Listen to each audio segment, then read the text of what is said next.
Alright, so my lab has to do with the effect of buoyant forces on solid bodies.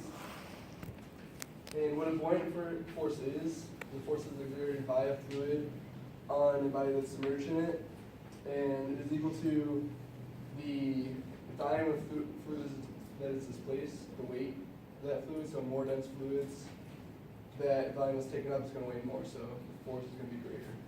And this force acts in the opposite direction of gravity. So here we can see a little illustration of it. So buoyancy and gravity are always working against each other. So, for example, when you have like a bobber or something that floats, that has greater buoyant force acting on it than the gravity acting downwards on it. So that's why it stays above the water. And when you have portions like, for example, an iceberg has the top little portion of the iceberg out and a lot of it under the water still, there's a case where the buoyant force is not great enough to push all the way out of the water, but there's kind of like an equilibrium that's met there between the gravitational force and the buoyant force of what's keeping it afloat.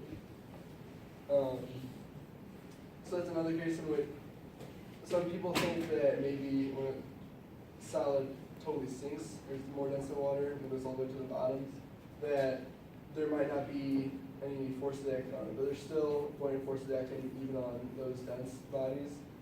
For example, in my lab, I submerged some steel weights in water and also in corn syrup because they have different densities.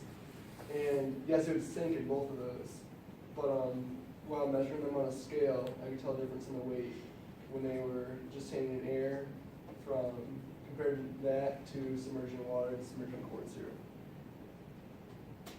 So some examples of buoyant forces you may experience on a daily basis, at least in the summer maybe. Be swimming in a pool, how you can feel you're definitely lighter when you're in water than when you're on your feet.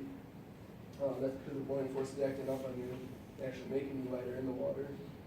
A fishing bobber is a case where buoyant forces are great enough to actually have it float.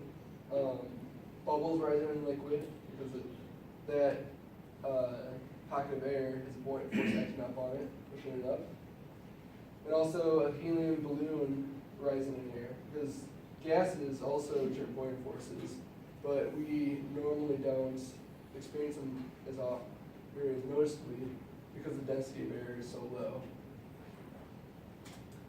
And as far as engineering applications of buoyant forces, where we really kind of manipulate it and use it to our benefit, is in boats. Boats rely heavily on using buoyant forces.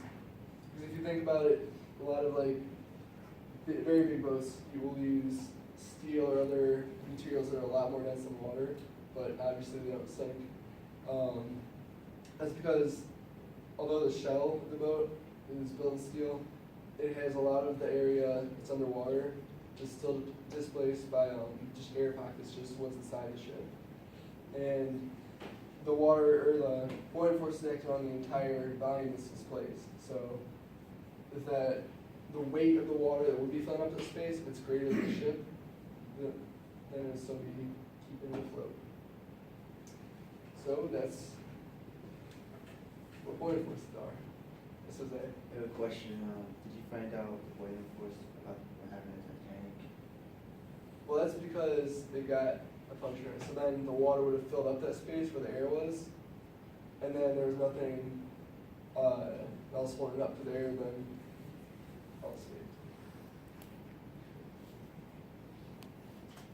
Very good. Thank you.